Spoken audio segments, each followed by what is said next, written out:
excited to have Sadhguru on stage. We have been planning for this for 6 months, and to see him on stage is an exciting thing for all of us here in the organizing team. I had planned a long introduction to Sadhguru, and then I realized he needs no introduction. So I take the easier way out and introduce the student moderators. Here we have Nitisha, Tanvi, and Vikram.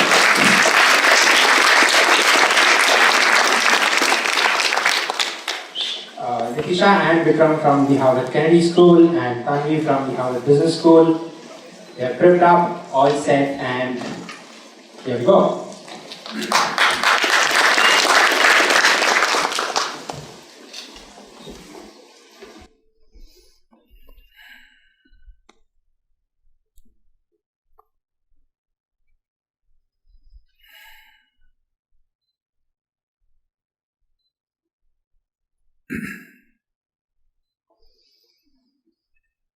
Jananam sukadham maranam karunam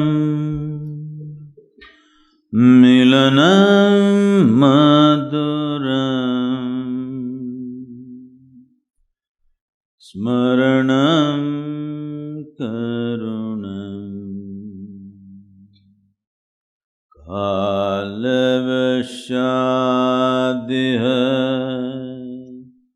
Sakalam Karunam Samayadipate Akilam Karunam. Namaskaram, good morning to everyone. Huh? I said good morning. Please. Okay.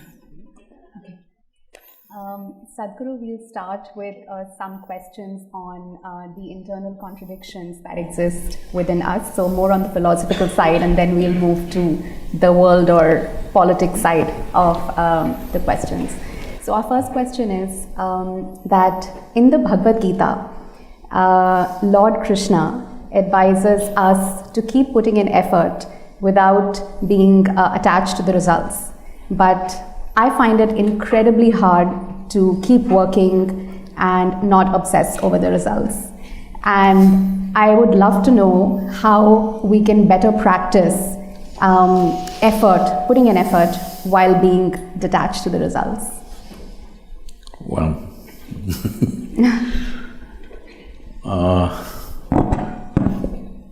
I'm not in any way well studied about any scripture. It's unfortunate, but I have to say I have not even read the Gita. But we know the life of Krishna, that people think Krishna means butter, girls and flute. But you need to understand this. All these things happen only till he was 16 years of age. Till you're 16 years of age, well, some butter, some flute, how many girls till 16? I'm asking, practically. So after 16, he lived an extremely committed life. His commitment was to marry the political process of the day with the spiritual process, because he saw, unless those who wield power are essentially in their experience have a larger sense of life and an inclusive sense of identity, not my family, my children, my husband, my wife, this stuff. You have a larger sense of identity, only then you must wield power. Otherwise, it will lead to corruption. People say, power is corruption. Power is not corruption. Limited identity is corruption. They believe they're doing the right things and they're doing the horrible things all the time. because their identity is so small. So he was trying to change this. This was his whole life's mission. And always working for results. Hello? A man who's working with such intensity and commitment is not working for not producing results. Obviously, he's working for results. The problem is, you heard what Krishna said through the words of a king's servant. Nobody else told you. He only spoke to Arjuna. Arjuna never spoke. He lived for 36 years after that incident, but he never uttered one word what Krishna told him. Have you heard anywhere? He ruled as a king, but never once he said, Krishna told me this on the battlefield, not once. So everything that you have heard is only from Sanjaya, who was a king's servant. You must understand the quality of a king's servant, he's very reliable. See, if you… let's say, if your husband or wife or children, they saw something, they come and tell you, they will add a little bit of their own stuff and tell you. It is intrinsic to a human being. Their own opinions, ideas, other things will naturally get into what they're speaking. But a king's servant is trained never to add his opinion, otherwise his head will go. He will only interpret everything word by word as it was. So he is a kind of a ancient tape recorder, okay? He's recording and just telling the king, this is what he is saying. But there's no context. What is shared between two people, where there's a very deep relationship, if two lovers are doing something, talking to each other, somebody else may think they're quarreling, but they're doing their love affair. So this is a love affair between Krishna and Arjuna because they know each other very intimately. So he's speaking a certain language. So as king's servant takes word by word without knowing the context or understanding what it is, the experiential dimension of what it is, and he's saying, so having said that, see, essentially it is just this, whatever you wish to do in your life, you have goals. What kind of goal will you set up? Right now you're in the university. What kind of goal will you set up? What you already know, you will exaggerate that a little bit and think it's a big goal in your life. Generally, people call this an ambition, I call this a constipation. Because you're trying to handle life little by little, just like constipation.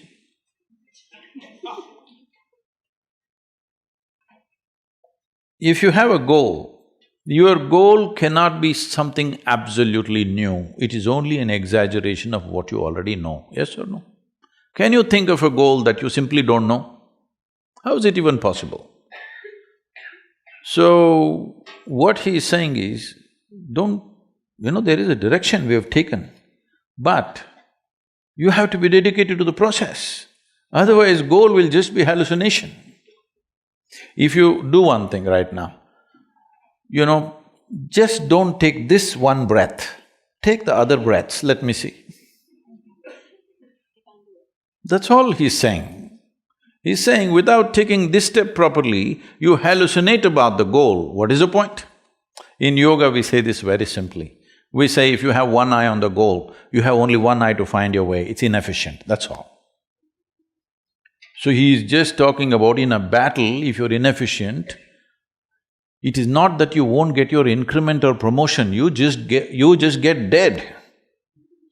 Hello? In a battle, if you're inefficient, you think you will just lose your marks or something? A grade you will lose, is that what it is? No, you will be buried that evening. So he is telling him, because Arjuna is talking about how to kill all these people and me become a king, he says, you idiot, you've not become a king yet. You need to shoot this guy in front of you now, properly. Otherwise, you're not the king, you will be buried today evening. That's all he's trying to tell him. Is it wrong? So, every year in the month of November, we have a business event. So, 200 CEOs were there last year also, this November it's coming again. And they just look at how seamlessly Isha Foundation functions. Variety of activity, all volunteers. You know, volunteers means what? Nobody's trained for the job. They are super dedicated, but they're not trained for the job. And you can't fire them because they're volunteers. If you hired them, you can fire them. They're volunteers, how to fire them, you can't. So they looked at this and said, Sadhguru, we pick up the best from IITs and IIMs and all this stuff. But you're just doing with volunteers and your organization functions better than our companies, how is it? I said, see, all of you are dedicated to the goal. Here, I have continuously instilled in people that you're absolutely devoted to the process. Now what you're doing? You do this well. Most of them don't even know where I am taking them, all right? They're working for a certain project, they don't know what is the goal. I have something else, if I tell them right now, they'll freak. Because my goals are so far, they will give up. So right now, we have instilled this in them, you just absolutely involved in the process. Know the joy of involvement, first of all. Without absolute devotion to what you're doing right now, you will not do anything significant in your life. Whether it's art, music, spirituality, politics, business, take anything. Without being devoted to the process that you're doing right now, you think you will do anything significant? That's all he's saying. It is all the scholars' interpretations and interpretations they are doing, messing up Krishna.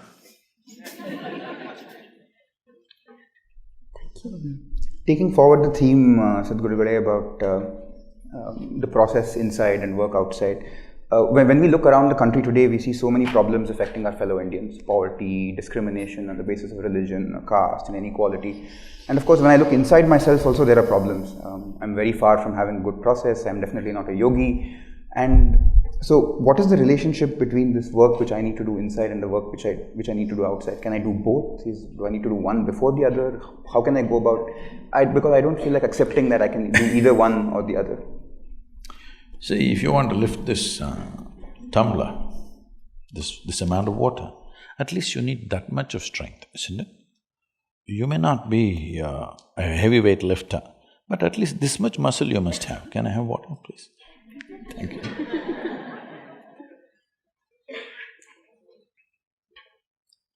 If you don't have this muscle,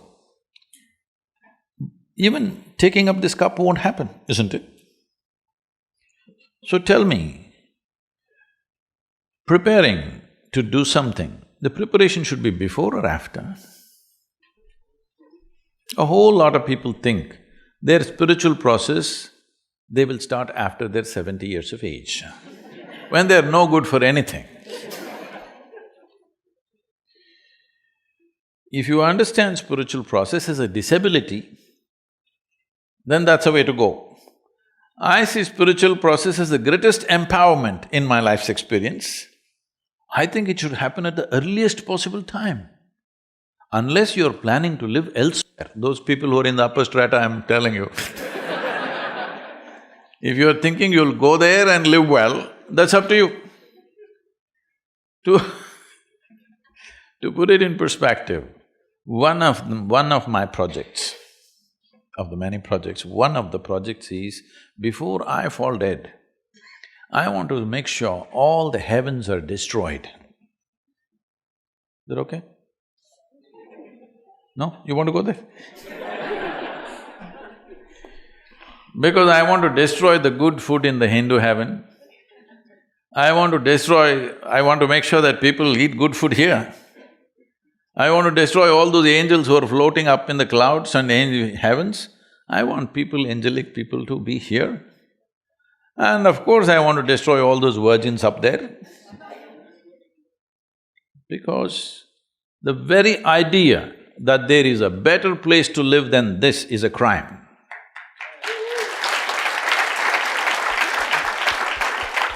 You want to make a hell out of this and go somewhere? So, this is the fundamental issue. The issue is just this, if you want to do something, what can you do? You can only do what you are. Can you do something more? Can you? You can stretch yourself, but still only what you are, isn't it? So is it not important that first you enhance what you are? If you enhance this, activity will naturally happen. Right now, this is one complaint I'm seeing, and I'm seeing even in the universities, people are going like this. We didn't walk like this when I barely went, but the little I went, we were… I'm seeing people are walking like this. It looks like they're practicing their last posture. See, the problems of life have not yet hit you, okay? When you're in the university, they have not yet hit you. It's a very protected atmosphere. All you have to do is read some dumb textbook and write something. I'm not trying to belittle the study, but I'm saying the real problems of life have not yet hit you, right? The true challenges have not come yet. Here only if you're overwhelmed by this, how the hell will you live in the world, I'm asking? How will you take up any big issue? I'm saying, if you are an issue by yourself, obviously you will not take up any big issue and try to bring solutions, isn't it?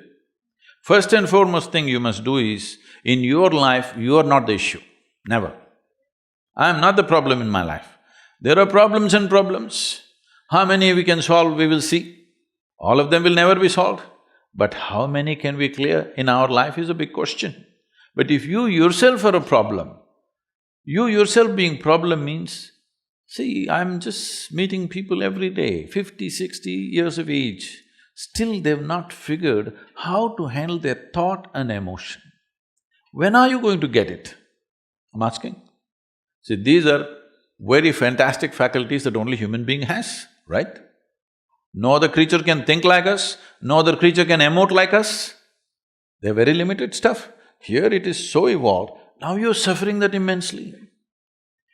If you don't learn how to handle your thought and emotion, you're already 30, 40, 50 years of age, when are you going to learn? Now, what is your lifespan? 1,000,000 years, is it? I didn't know. What is the lifespan in Harvard University? Is it not very important that by the time you're 12, 15 years of age, you know how to handle your thought and emotion? Otherwise, you're a bloody issue all the time. You don't need any outside issue.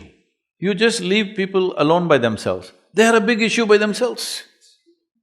When you're alone, if you're miserable, you're obviously in bad company, isn't it? Hello?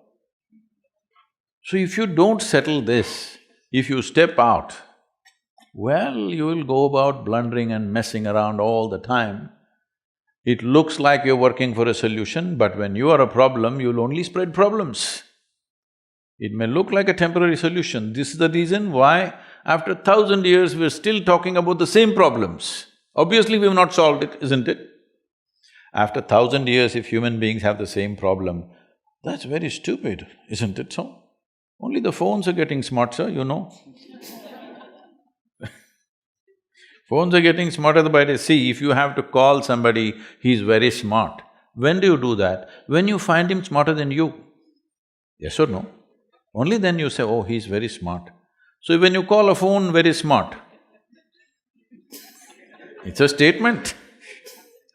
So can I do these things both together? Because enhancing yourself is a limitless process.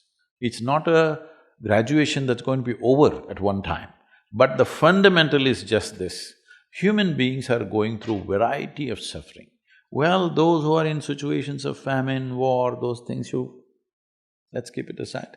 Fortunately, still it's a small population, all right? If you don't take care of it, it could become very large. That is one thing, we will keep them aside. Krishna is talking about even they're not being bothered on the battlefield. That's a different matter, I won't take you that far. We will give a margin for them. But those of you who had breakfast in the morning, what is your problem? Hello?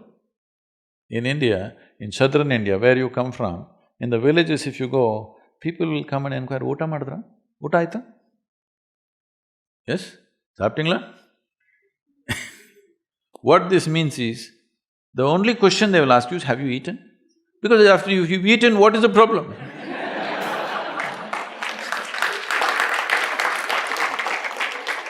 No, no, for most human beings, if they've not eaten, there's only one problem, food. The moment they eat, they have 100 problems. So it is not that there are problems, it is just that you have a cerebral capacity that you don't know how to use. Yes? If you're alone and you're feeling miserable, what does it mean? Your intelligence has turned against you. Once your intelligence has turned against you, you pray and call whatever forces you want, no damn thing is going to work for you, 100%. If your intelligence turns against you, you are a finished case, isn't it? Huh? All kinds of sufferings on a daily basis. What do you think they're suffering? When is the last time somebody poked you with a dagger? Never happened to you, isn't it? So what is the suffering? You're poking yourself all the time, endlessly. Oh, of course you have good reasons for that. There's no reason, it's just dumb stupid, okay? Yes, it's just dumb stupid that you're constantly poking yourself and you think it's being intellectual? Not at all, you just don't know how to use the sharpness of your intellect, that's all it is. Instead of using it towards a solution, you are making a big problem out of it. You think you're suffering life. No, you're only suffering the two most significant faculties of being human, which is a vivid sense of memory and a fantastic sense of imagination. This is what you're suffering. You suffer what happened 10 years ago. You suffer what may happen day after tomorrow already. What does this mean? This simply means you're suffering your memory and imagination. You have no contact with life because your psychological structure has become larger than the cosmic structure. This is your problem. This must be settled. Especially if you're going to get into public life, it's very important you settle this damn thing that you are not the problem. You're never the problem. Outside problems, according to our capabilities, we'll do our best, that's all there is. Sadhguru, one question on karma. She's So, can good karma cancel out bad karma? And what did you do today? I'm asking for humanity, not for myself. And is our life predestined or can we change it by karma? And what is good karma?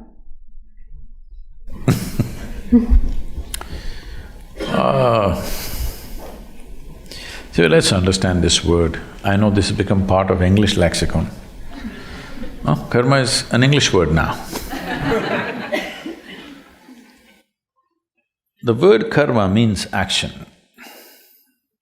As you sit here, there is physical action going on, there is mental action going on, emotional activity going on, energy activity going on in every one of us. Whether you're awake or asleep, 4 dimensions of karma are happening all the time. Since you woke up today morning, except for that bad karma you did no, you don't have to reveal that Since you woke up today morning till this moment, just a few hours, how much of these 4 dimensions of karma did you perform consciously? Should I answer? I was not conscious while performing my actions, they just happened. I'm saying for almost every human being is well below 1%. If you take in a day, well below 1%. So when 99% of your actions are accidental or unconscious, you do one thing, you just drive here. Here the traffic is very slow, it's safe to try this experiment. 99% of the time, just close your eyes and simply sit like this. Once in a way, handle the steering. Let's see where you will be in 5 minutes. This is a disaster of human life. So you must understand this. This is the most profound dimension of Eastern cultures, that we told you your life is your karma. This means your life is your making. There is no manager sitting… I'm not talking about you guys. There's no manager sitting up there and managing you. Your life is your karma. The way you do it is the way it happens.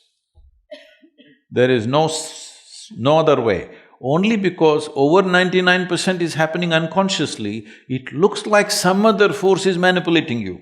All bad drivers are like this. When they get into some kind of a crash, I was driving properly only, something happened. Have you heard this? Something happened, something supernatural happened and I crashed my car. No, you're just a dumb driver.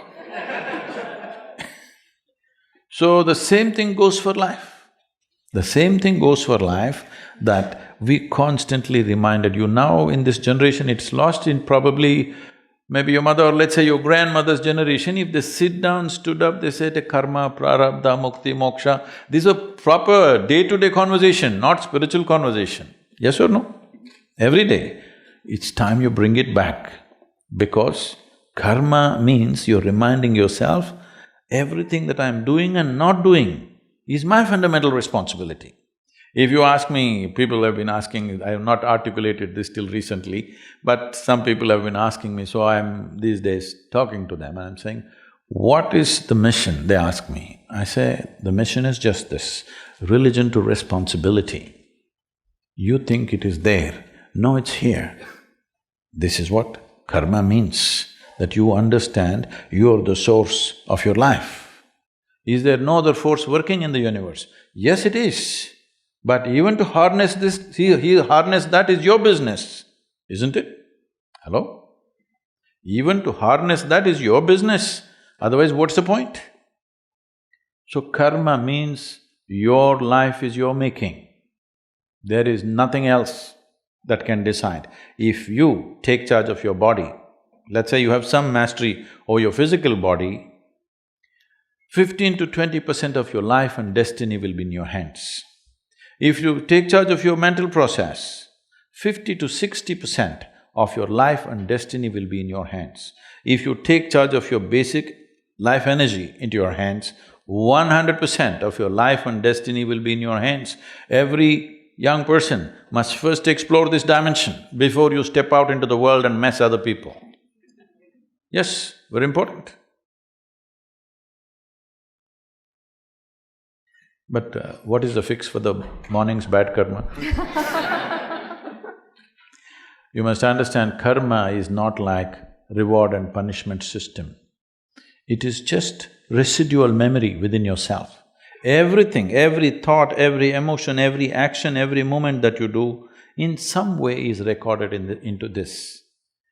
This memory creates a tendency for you, because so much memory is gathered, naturally, it's like software, you're writing unconscious software every moment.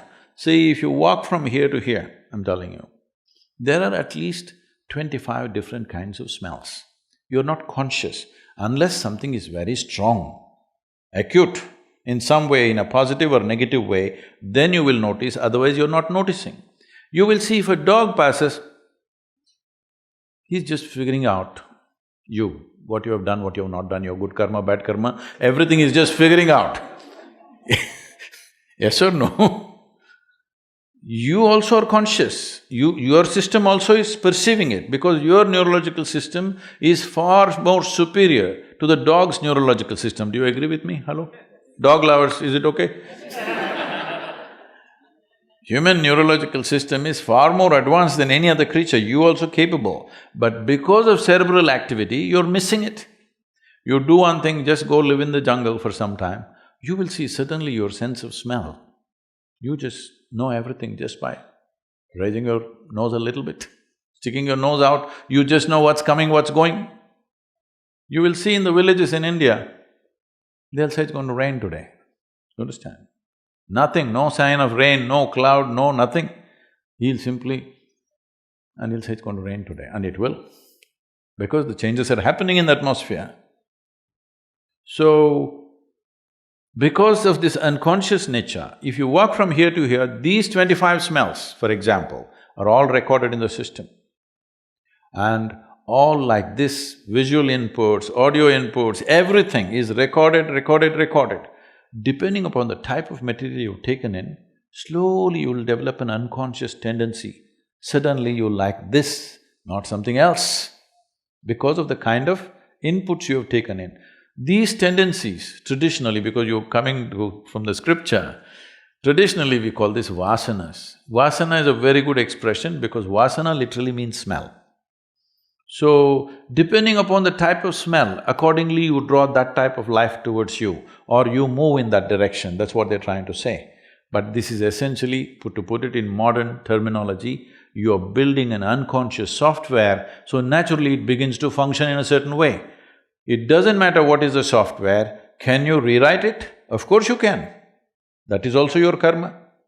So will you allow unconscious activity that you have performed to rule the nature and destiny of your life, or will you make sure it is the conscious activity that you perform which will rule the destiny of your life? This is something you have to decide.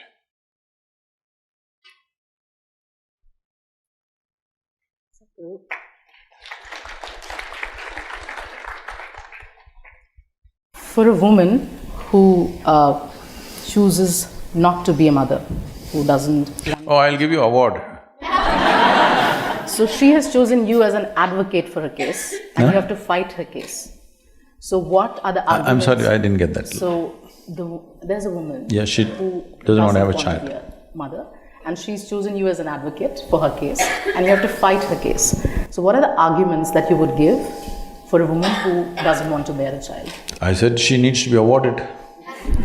I've already announced in India, young women who are capable of childbearing chose not to do it, we will institute an award for them. Because right now the greatest service you can do in the world is, you are not extra-populating this planet, okay? If… suppose you were a tiger woman, I mean to say a female tiger, then I would have encouraged you, please breed, please breed. Because it's an endangered species. Well, you know, see, we are not endangered. Wherever you go, there is a crowd. Well, to protect a nation, you have to build a wall, otherwise people are coming. Obviously, there's too much obviously, there is too much population everywhere, isn't it? So, this is something we need to look at in a very fundamental way. This is happening because the need is inbuilt. The reproductive need is a very inbuilt need. Whatever arguments they have at one point, the body dictates.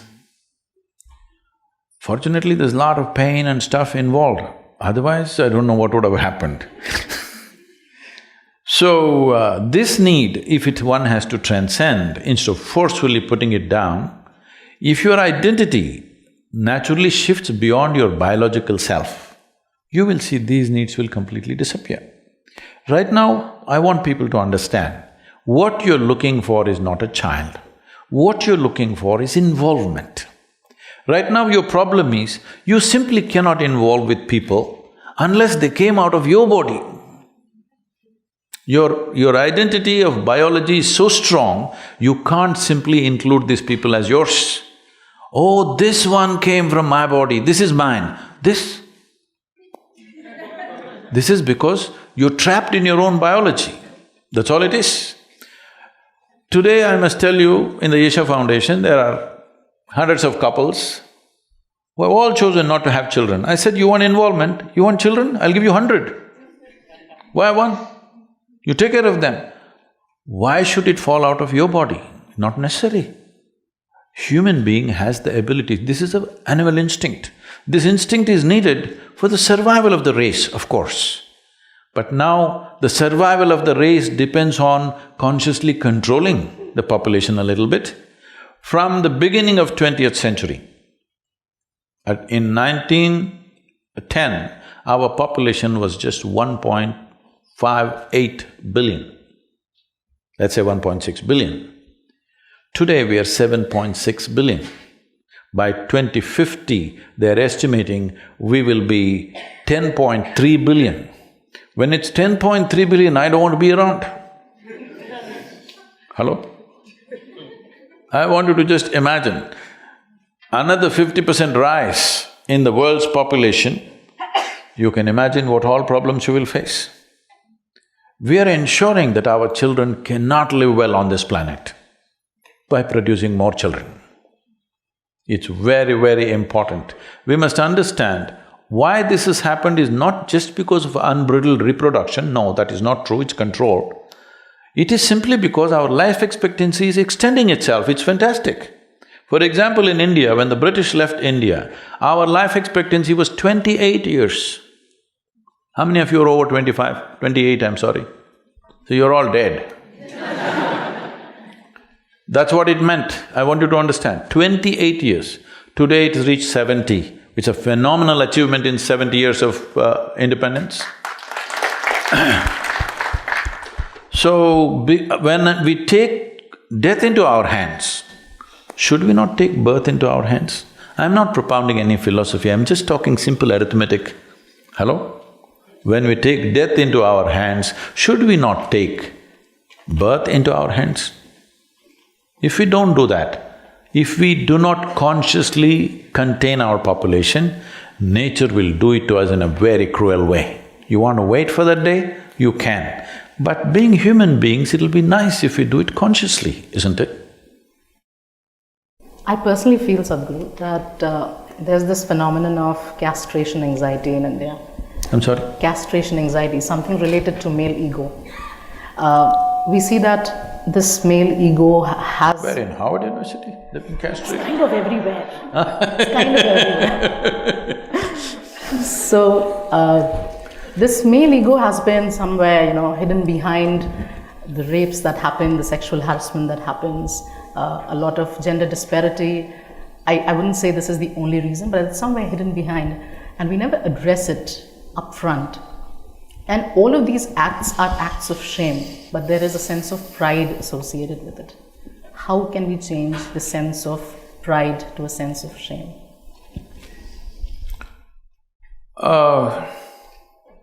In the question there is a contradiction. If there is a castration syndrome, there shouldn't be rapes. There are rapes means they're not been castrated, obviously. Yes? So, we need to understand this. There are many aspects to rape. This is a dangerous subject to tread into because half the population could turn against you on the planet. And as you say, in the other half also they'll turn against you because nobody wants to look at it as it is. Everybody is trying to make this into a social cause. This is not a social cause. This is a very fundamental thing. Why is this happening? We need to look at it in a more fundamental way. One thing is you need to understand, human hormonal activity is real. It is not manufactured in your laboratory. It is not manufactured in your mind. It is real, it's in the body. So when does it start? Starts 13, 14 years of age and picks up momentum. Probably it hits its peaks between 18, 25. But so life was structured in a certain way to address this issue. But today we got modern. What modern means is totally messed up in your head. You don't look at life as it is. You make up a unreal reality in your mind and you think that is what should happen. Now we have an education system where generally by the time you're competent enough to get into life, you're like 25. So today, maybe you have a lot of relationships going in the university, but that's not the case everywhere. So the peak hormonal activity, there is no outlet, all right? There's no any kind of outlet. Well, girls were getting married 15, 16 years of age, boys were getting married 17, 18, before 20. So it was addressed, even if it was not physically addressed, it was emotionally addressed. That by the time you're 12, they're telling you, see, this is going to be your wife, this is going to be your husband. Emotionally, it was addressed, so they did not look here and there. So now, can we go back to that system? Not at all, it's not possible to go back there. What is the new system? At least we must debate, isn't it? If you leave it loose like that, a fundamental force in human society is hormone. We are born here, I want you to understand this, you and me are sitting here because somebody got horny, all right? Hello? Oh, you're not supposed to say this, no, they fell in love with… Leave it, somebody got horny. All right. That is why you and me are here, so it can't be wrong. You and me are here because of that. Only thing is how a human society can conduct this dimension in a graceful and aesthetically sensible way. That's all we're looking at, right? We're not talking about against sexuality, we're talking about how to conduct it in a graceful manner. To conduct it in a graceful manner, there must be addressing human issue as a human issue. This is not a social issue.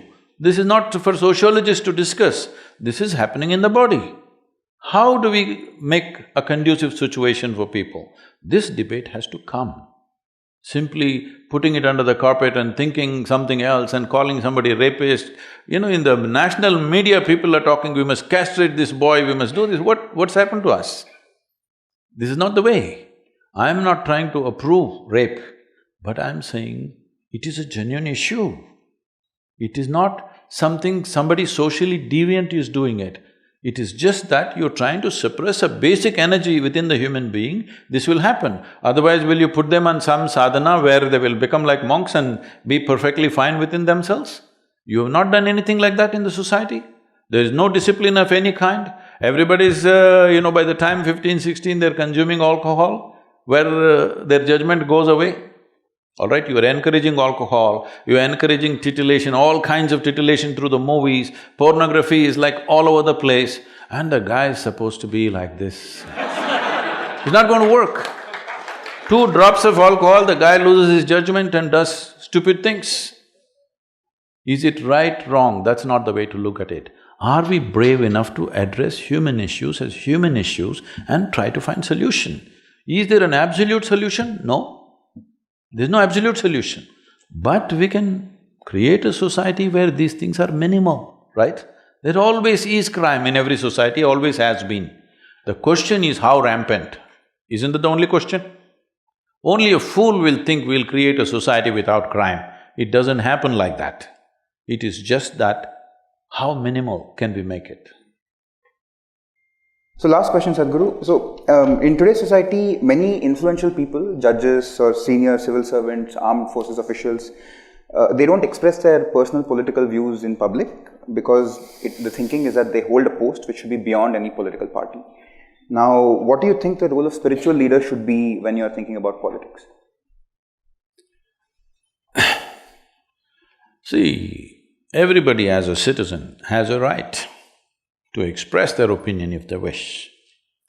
But people who hold positions in the government, they are not supposed to take political positions. In personal life they can, but in public life they cannot. I have imposed this upon myself. I need not, many people have not, but I have, that in public I don't take political sides. Because if I take a side, I may move of millions of votes in one direction, which I don't want to do. Why I'm saying this is, my concern is this: if one individual can move, let's say 1 million or 10 million or 100 million votes, this means we will go back to feudalism, not democracy. The idea of democracy and secret ballot is that every person will think for himself or herself and cast the vote. You are not even supposed to influence your family, actually. I strictly maintain, my daughter asked me, whom should I vote? I said, you just acquaint yourself what's happened in the last 5 years. Do you see you want the same people or not? You make up your mind. Because if everybody does not think for themselves, right or wrong, it doesn't matter. If they don't think for themselves, then there is no democracy. I would say, I'm sorry, but I think in United States there's no democracy, it's feudalism. Because my father was a Republican, I'm a Republican, my grandfather was a Republican, I'm a Republican. The same thing goes for Democrats. How is it democracy? You're already fixed. I'm pushing for this in India. I know everybody, all political parties will be against me. I said, political party membership should be taken away. Political parties should not be able to enroll members because now you have 100 million members, these 100 million people are simply voting for you without looking at what you have done or what you're going to do. They should go. Every time, every 5 years, we must be willing to evaluate what's happened. Is it worthwhile giving them another chance or no? This evaluation should happen every election time. But right now it is fixed. Because I belong to this party, anyway I'm going to vote this party no matter what nonsense they do. This has to go. This is just feudalism. You've destroyed democracy. So as a part of that, I have taken a stand that I will never publicly give a call, this is the way to do. But at the same time, everywhere I go, people keep asking, what has happened in the last 5 years, is it worthwhile? I only tell them, see, this is what has happened, it's for you to decide whether this is worthwhile or not. You must decide. I will not tell you, this is great, you must vote for this party, because that will destroy the fundamental democratic fabric. So, judges and others, they should not, because they're holding a position which will become weak if they express political opinion. That's not the right thing to do. But every other citizen has. Recently I was even asked why someone who's, has a religious whatever, like they're talking about the UP chief minister, how can he be a chief minister? What I'm asking is, he's a monk, all right? Because he's a monk, have you given him any special rights? Can he drive without a license? Can he go without paying taxes? Is there any special rights? Can he travel in an airplane or a train without ticket? No, no special rights. Then why the hell are you taking away the privileges that other citizens have? Like anybody else, he stands for election, wins the election, he rules, but he may impose his religion. Well, a whole lot of people are drinking alcohol, all right? Ministers, chief ministers. Are they imposing alcohol on you? Maybe they will try. They're trying, not only trying, they are actually. So if a man is meditating, maybe he will try to influence. Whether you meditate or not is your choice. Can he impose it on you? Does he have the mechanism to impose it on you? No. These are just rubbish nonsense going on all the time because there are 200 news channels, they have to fill it with something. If there isn't news, they gotta make it. 200 channels is too much of news, isn't it? And everybody says what we are right now broadcasting is unique and fresh, only we are doing it. I would have loved to ask a follow-up question, but I think we're out of time, so let's open it up to the audience. So let's do this. Let's take questions in groups of 3, and then Sadhguru can choose how to club them and answer whatever. I normally answer every question, so just give me one at a time, huh? Sadhguru, you speak so logically and it makes sense to me. But at the same time, you're celebrating the religious festival of Mahashivratri in a grand way at the Isha Yoga Center. For a young person like me, these religious festivals seem like outdated rituals. So I want to know, what is the relevance of Mahashivratri to the youth? Thank you. What kind of festival would you like, first of all? Maybe only the Valentine's Day or something? That is also religious, it's Saint Valentine, all right? So what is Mahashivratri? You need to understand this. There are in India, there are 365 festivals in a year. Yes. Today, due to economic reasons and the way we have structured our work and things, a whole lot of them have died. Still about 30 to 35 are being actively, maybe more than that, about 50 to 60 festivals are being celebrated by different people. But that number also is decreasing. Largely maybe about 5 or 6 are being celebrated in a big way. So, some of them are social, a few of them may be religious, but hardly any religious ones. Some are all connected to the calendar. Almost every Indian festival is connected to the calendar. What's happening in the solar system? We want to do something which is conducive for what's happening that day in the rest of the solar system. Why this is important is because what you call as my body right now, what is human mechanism, has come out of this planet. Most people don't get it till you bury them. They think they came from somewhere. No, this body is Solar system is working like a potter's wheel to generate this. So everything that happens to the solar system happens to you in some way. So there is a very keen observation of what is happening in the solar system today. Accordingly, we have crafted one kind of celebration and we do those specific things. So on Mahashivratri night, to cut it short, because this is an elaborate subject what you opened up, on that day, which doesn't fall on the same calendar, the regular modern calendar date, this time is on 4th of March. On that day, there is a natural… because planet is not spinning like this, it is spinning a certain way and there's a precision to the planet. You know what's a precision? Hello? No, not precision in terms of exactness, I'm talking about what is precision in terms of the planet. The planet's axis is not simply rotating like this, it is going like this. It is a wobble, there is a wobble to the planet always. Because of that wobble, it creates a certain kind of situation on the planet. So on that day, especially in the northern hemisphere or only in the northern hemisphere, there is a natural upsurge of energy. There's a natural upsurge of energy. Oh, all this energy I don't believe. You don't. Just go sit on the coast. If there is a full moon night, is the ocean rising? Hello? So on new moon day, full moon day, do you see that, oh, the very ocean is trying to rise? Well, over 2/3 of your body is water. What makes you think water inside the body won't rise? All the fluids in the body are also rising.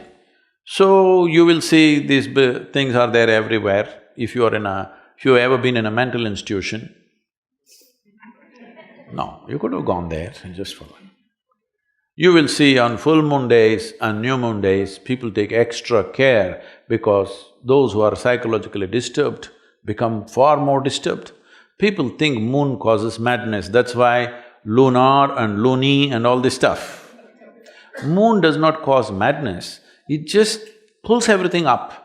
If you're a little crazy, it makes you more crazy. You're a little loving, it makes you more loving. You're a little meditative, it makes you more meditative. Whatever is your quality gets enhanced because it's there's an upsurge in the system. This particular day, after the solstice happens in December, 22nd of December is the winter solstice. After that, the planetary precision is such that there is a natural upsurge on that particular night in a very big way. If on that night, if you lie down, this means when the energies are trying to move like this, you're kind of obstructing it. It is not only that you lose the benefit, you could also harm yourself in a very sensitive way. All these things matter to you only when you want to be a full-fledged human being. When I say a full-fledged human being, you want every faculty that can be opened up in the human being, you want it to be opened. Not if you are that kind, by evening you're drunk and sleeping, what is there also you want to kill it, that's up to you. But if you want to be a full-fledged human being, you want to full scale, everything happening to you, you observe all these small changes that happen in the system and take care of that. So you want to sit straight, you want your spine to be erect on that night. When energies are moving upward, you want to help it further go up, not like this. So we created what is called as jagaran, that means to stay alert and to stay erect. How to keep people erect? Just make them sit. You think they will? If I make you sit for another 5-6 hours, you will simply sit? No, I have to entertain you. Hello. So, that night we have a celebration from evening 6 to morning 6, 12 hours non-stop, music, dance, meditation, various things being done so that everybody stays alert. Nearly 1 million people are in one place, but these numbers were exploding, so now we have large screens in over 130 cities across the country in southern India, so that people gather there and too many don't come here, but still it'll run into somewhere around 700 to 800,000 people in one place. And over 86 channels are telecasting it live. So how many millions of people are watching, we don't know. Last year they said it could be somewhere around 6 crore people could be watching. This time it's going to be much more. This is also the 25th year of Mahashivratri in Isha. 25 years ago, we started Mahashivratri celebrations in that place with just 70 people. So, it's grown that big because people find the benefit of what it is. You do one thing on that night without getting drunk or drugged, just sit alert. You don't like celebration, so you simply sit like this. It's up to you. So, you need to understand this. A human being needs celebration. If celebration has to happen in your life, you need some sense of playfulness, otherwise there's no celebration. Most people can celebrate only if you get them drunk. I will show you 1,000,000 people in one place, not a drop of drink allowed anywhere, but you will see full night, not one person will sleep, everybody's on, okay?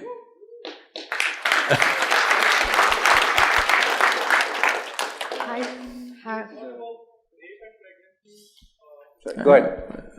Please, wait for the microphone, please. Hello, please wait for the microphone. Could If someone everybody hand him- goes off like that. Could someone hand him a microphone, please?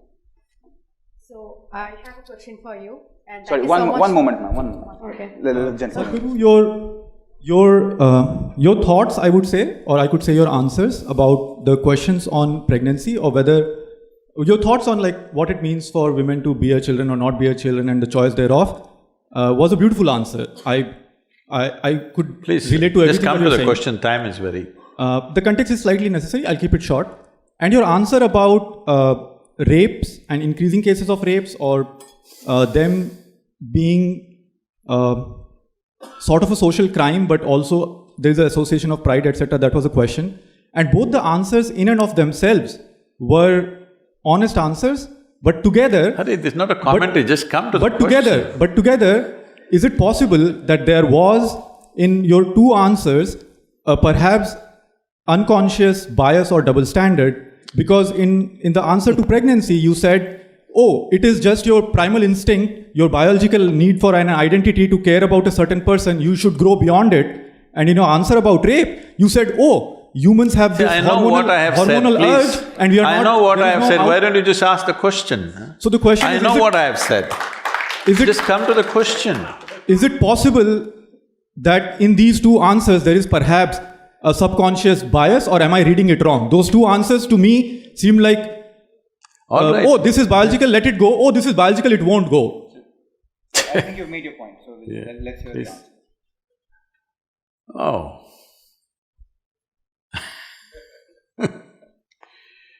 Let's understand this. The hormonal impact on human biology is such, it subjugates one's intellect, subjugates one's knowledge, subjugates social order and acts beyond that. Is that the way to create a society? No. The whole idea of creating a society is that all these things will fall into a more graceful slots so that they will function smoothly to everybody's benefit, not against anybody. That's the whole idea of trying to bring a civilization to a society is just that, that's the effort. Have we ever, in these whatever thousands of years, have we ever succeeded 100% in this effort? Have we? No. At certain times, these things have been well handled, at certain times they've been badly handled. Only thing we can do is, how well can we handle it in our time? That's all there is in our hands. You're thinking of these things as some sort of absolutes. These are not absolutes. Don't think there is a man who is a rapist and there's a man who is no rapist. It's not like that. It's just that when he goes out of control, he will do ugly things. When he's in control, he behaves well. When he's in love, he behaves well. When he is joyful, he behaves well. When he gets frustrated, he behaves horribly. This is the nature of the human being. If you think it needs my endorsement or not, then you're living in some la-la land. This is the nature of the human being. Are we going to create a system where there is going to be minimum friction among people is the continuous challenge for every generation. Yes? It is a continuous challenge for every generation. No generation has ever arrived at one perfect system that it worked absolutely for everybody. Always somebody was exploited. If you don't know the reality of the existence and you're living in some other psychological state of absoluteness, then that's not the point. But pregnancy is a choice. And especially now I wouldn't have said it's a choice 100 years ago, because it just happened. Just the hormonal thing happened. But pregnancy is a choice. Even if you're sexually involved, still you don't have to get pregnant. That is possible only for this generation. If you do not understand the impact of that, that is the biggest thing that's happened. For women, that's the biggest thing that's happened. That is, there is birth control, that one can exercise their choice whether I want to go into it or not go into it. So, that is of a different kind, this is of a different kind. That's why I said, if you want to bring both of them in one category, you come to me, I will initiate you into brahmacharya, I'll give you sadhana, you do that, both will be by choice.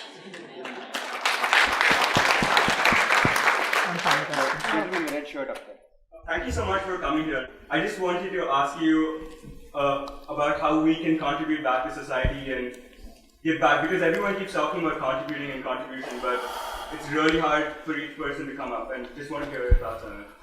See, when I talk about giving back something to you, that means I have stolen something from you already. Please don't do that. If you don't do the first act, the second act will not be necessary. As a part of this, we have started this conversation in the business world. It's still picking up momentum, but not enough momentum.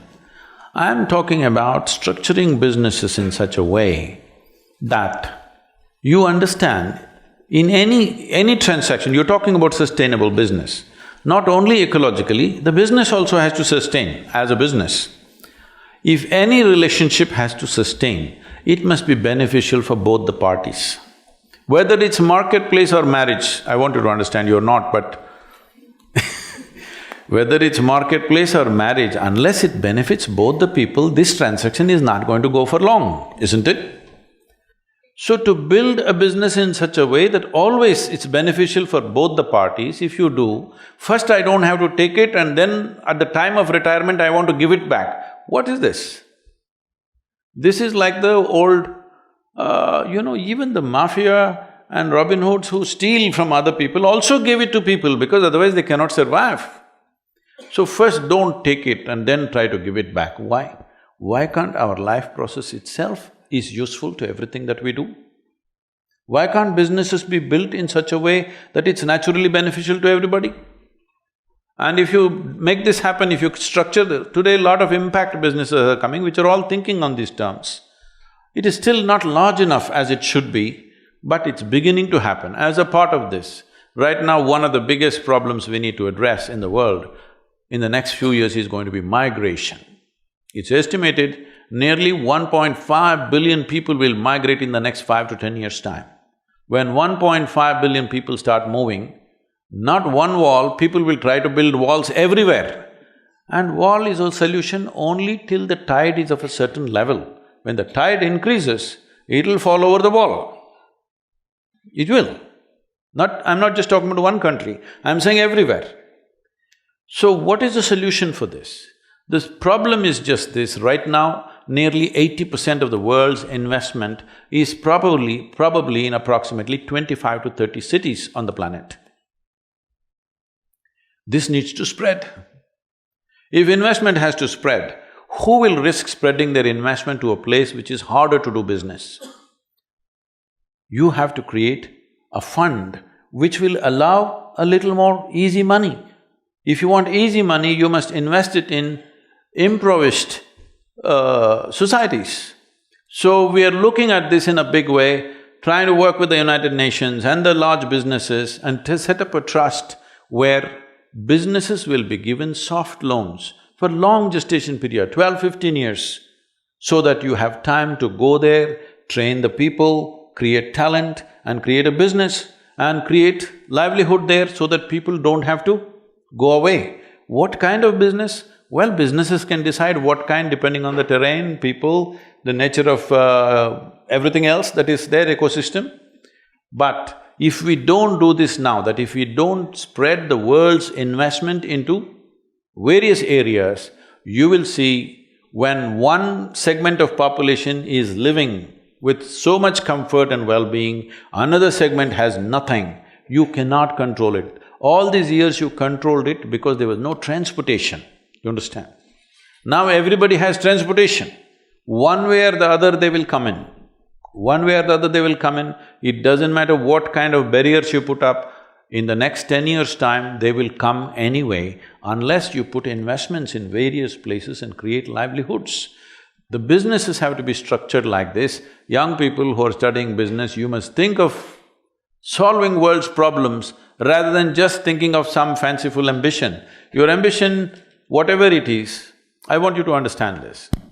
You will realize this as you go with your life, but if you realize early, it's better. In terms of activity, whatever activity we perform in the world, how deeply we touch another life is the most profound satisfaction of activity. That's the purpose of activity, really. Do you want to write a book that nobody wants to read? No. Do you want to cook something that nobody wants to eat? Do you want to build a building where nobody wants to live? When you do something, you want it to touch somebody's life. So if this is the thing, the young people who are going into business, you must think on these terms. How to impact maximum number of lives and where can we do it? If we don't create this opportunity and allow migrations to happen, you will see terrible things happening when people migrate. So you must understand this. Right now, between Africa and United States, at Spain, Italy, all these places, every year thousands of people are drowning in the waters. They are not reported. Media will not report that. Nobody wants to report that because they're unwanted people. But some deaths will be reported. Deaths are reported. Is anybody capable of reporting the human suffering of leaving their homeland, dragging their women and children and going somewhere? That suffering, can anybody report ever, I'm asking? Is death the only thing that matters? Human suffering matters, isn't it? Human suffering cannot be reported by news media. Only if deaths happen, they will say 100 people died, 200 people died, but that is not the real thing. Those thousands of people who left their homelands where they have lived forever and coming and desperately looking here and there, losing their wives and children and husbands and searching here and there, this is not a small thing. This is going to scale up in a tremendous way if we don't spread investment, if we don't spread businesses into societies which are stuck in poverty right now.